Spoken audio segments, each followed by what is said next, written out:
Ai's vision and work at Shiradi.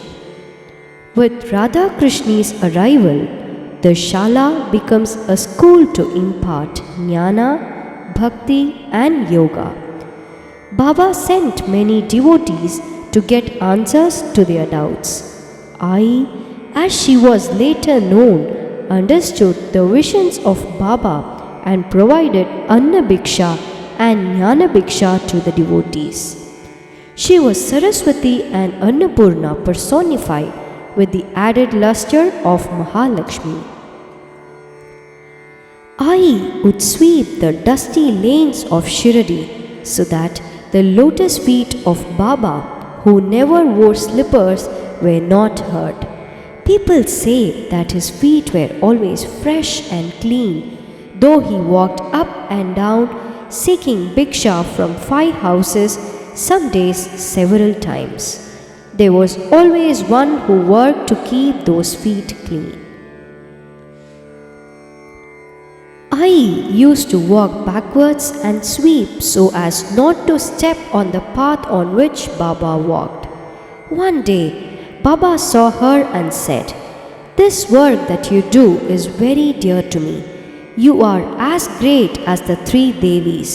This broom is a great thing of value, so it seems to me.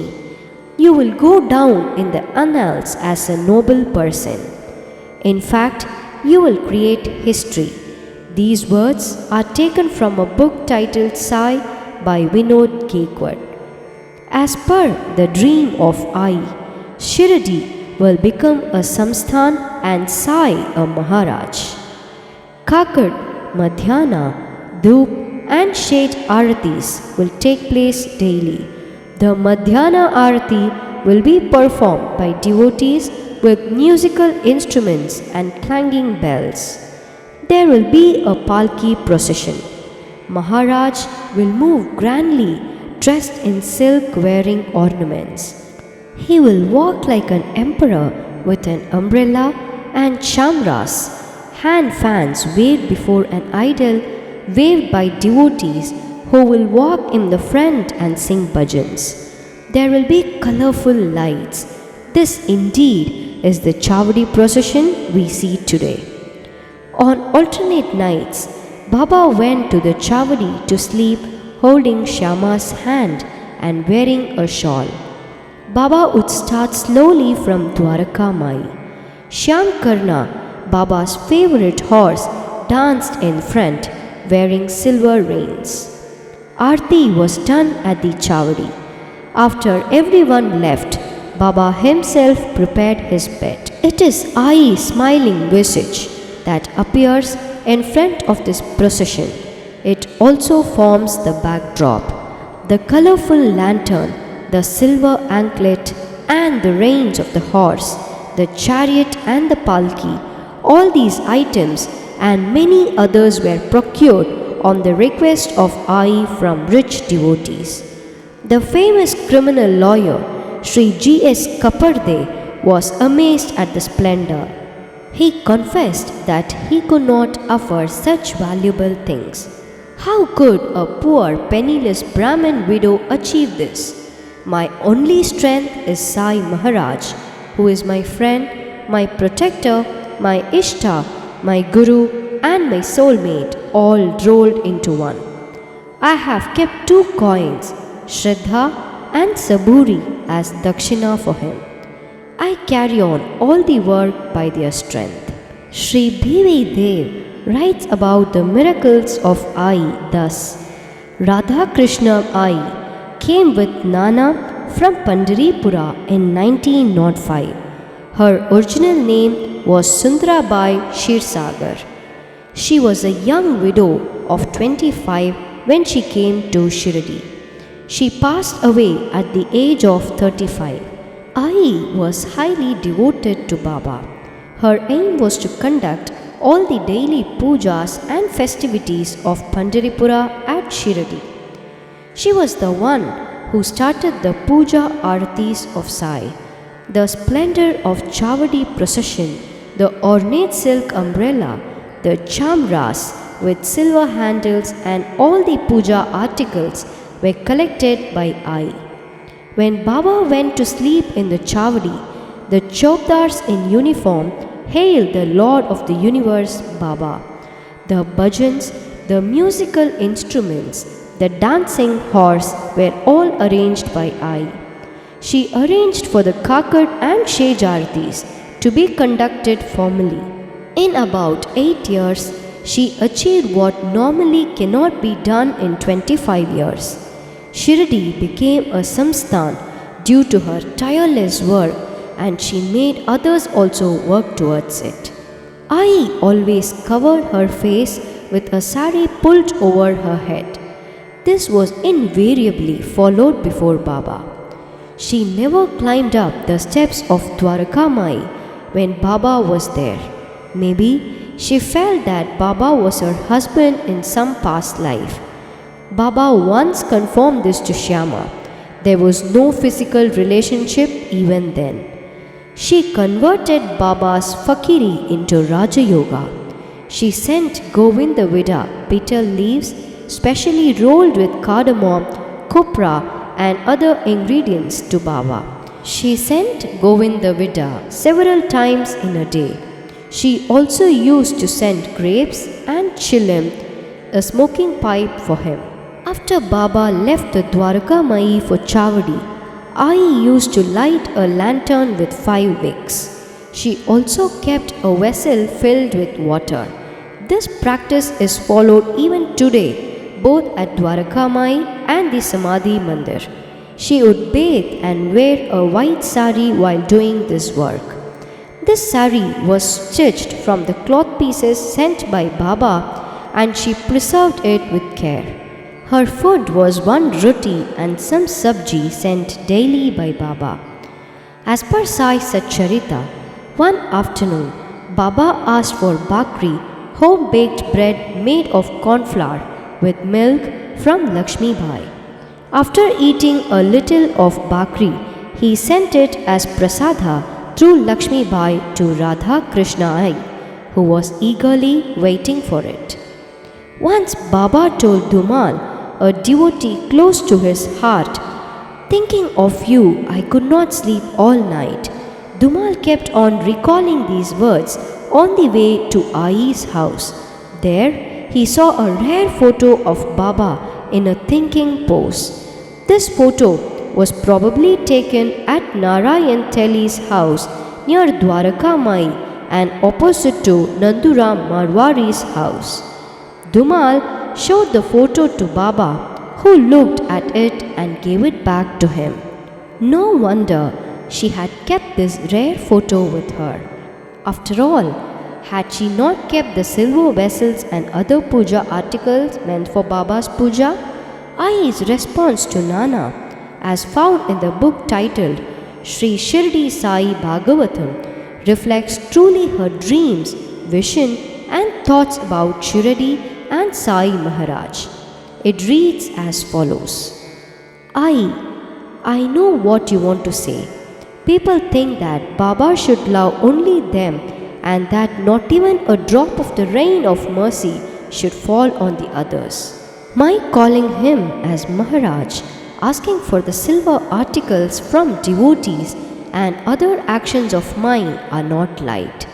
But it is my sankalpa, rather Baba's own, that all the 16 upacharas, acts of worship like offering flowers, waving a lamp, etc., should be carried on here fully. He is Panduranga and Shirdi is Pandaripura. It is the eternal truth. In 10 to 15 years, Shirdi will be extolled as a holy place of pilgrimage. Now, we will see the prediction of Sainath before continuing with Ai's dreams. In 1880, much before Nana and others came, Baba talked about the future of Shirdi. Many multi-storied buildings will rise here in Shirdi. Many festivals will be held. Many great people like Subedhar will come. My Brahmins will also come. Elephants, horses and Shankar Nana will also come. Cannons will resound in all directions. Source: Life of Sai Baba. People laughed and said, "All these for this God-forsaken village?" But each word of Baba came true in a few years. The village became a small town.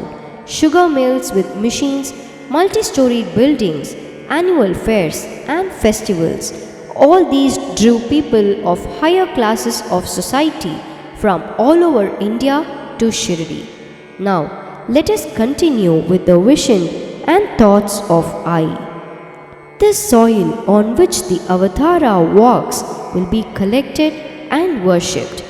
Vibhuti, coming continuously from Dhuni, known as Udi, will be distributed. This Udi will give eightfold wealth to devotees, will give solace and hope to them.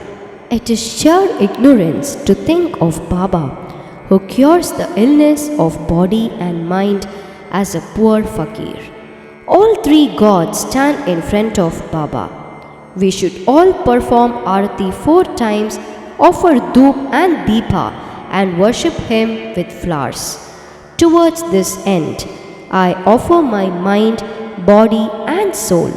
He is my friend and my protector, all in all.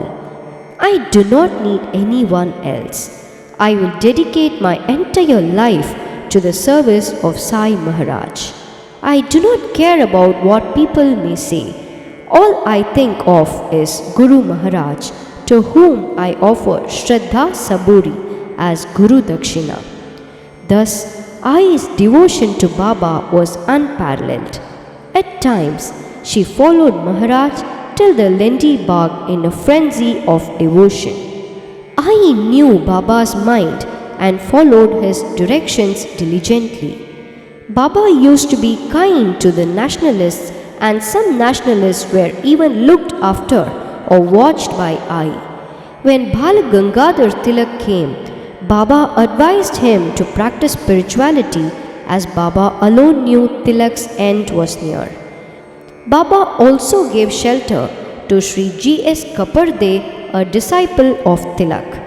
As a result, he escaped arrest. One Sri Natekar was sent by the British to spy on Sri Kaparde. I knew about his activities but kept a quiet watch on him. According to Sai Aradhana by A. Venkata Shiva Sairam, I placated him with gifts when he left Shirdi. She never let the role played by Natekar affect the traditional practice of honoring a guest of Shirdi. There is no doubt about the fact that she laid the foundation for the Sai Samsthan. In this task, she took the help of Sathe, who was a close devotee of Baba. With Baba's permission, Sathe Wada was built in 1910. I discussed with Sathe the changes to be brought about in Shirdi. She felt that trees should be planted by the side of the path on which Baba walked, and sand should be spread on the path so that his feet would not hurt. Arches were to be put up and jasmine creepers should adorn them. Women were asked to make paper flowers and garlands to decorate the front door of Dwaraka Mai during festivals like Guru Purnima and Ramanavami. To withstand the summer heat, I wove curtains with vetiver kaskas to bring coolness and fragrance to Dwaraka Mai. Being a stickler to perfection, if anyone upset the creepers or plucked the flowers, I would seek out the person and rebuke him severely. I was a taskmaster and a strict disciplinarian. Yet, if anything was needed to be done at Shirdi during her lifetime, people only looked to I. Kathopanishad describes that the spiritual path is like walking on a razor's edge. I knew this. She surrendered her all to her Ishta, Vithala Baba, and lived the life of a yogini, treating pain and pleasure, praise and blame all alike. This yogini had, apart from performing her own sadhanas, several tasks to accomplish. Baba's prema reached I in full measure. She sprinkled his prema all over Shirdi like consecrated water. She had to delegate various tasks to other devotees. While doing so, she exercised strict and close supervision. In the early days, many resented Ai's strict nature and the special status she enjoyed with Baba. Some people even opposed her, being not able to appreciate her service. Many were jealous of her extraordinary capabilities. For instance, Dasaganu initially appreciated Ai's untiring and dedicated service to Sai and her organizing capacity. In course of time, he felt that his importance was diminishing. He found fault with her efforts to add pomp and grandeur to the worship of Sai and the increased flow of devotees for Sai Darshan. This issue was even discussed by Ganu and others at the gathering in Dikshitwada. Next morning, Dasaganu went to Dwaraka Mai to seek Sai's blessings for the Harikatha on Tukharam Maharaj at Ahmednagar. Sai told him gently that, as was his services to him with Kirtanas, some others may be doing their might in their own way. No one should belittle others' services. Sai added that every duty was at the bidding of God and there was no room for any criticism. Dasaganu realized his mistake and apologized for his ill feelings towards Ai. Sai replied that there was no need to tender an apology. Ganu, in earnest, ran to Ai, fell at her feet and begged her pardon. He assured her that he would correct his attitude and also desist from speaking ill of her. Source: Shirdi Sai Sannidhi, Dwaraka Mai Leelas by Alur Gopal Rao. Similarly, once Baba sent Srimati Tarabai Tarkat, a long time but proud devotee of Baba, to be with Ai. Ai made her do several menial errands in the service of Baba. Initially, Srimati Tarkat resented this, but soon realized that Baba had sent her to teach patience and commitment in the service of Baba. Later on, she talked appreciatively about Ai. Again, Mavashi Bhai, who was also made to stay with Ai, resented initially the strict nature of Ai, but later came to appreciate her efforts and commitment in the service of Baba. She regarded the time she spent with Ai as a great blessing. Om Sai Ram.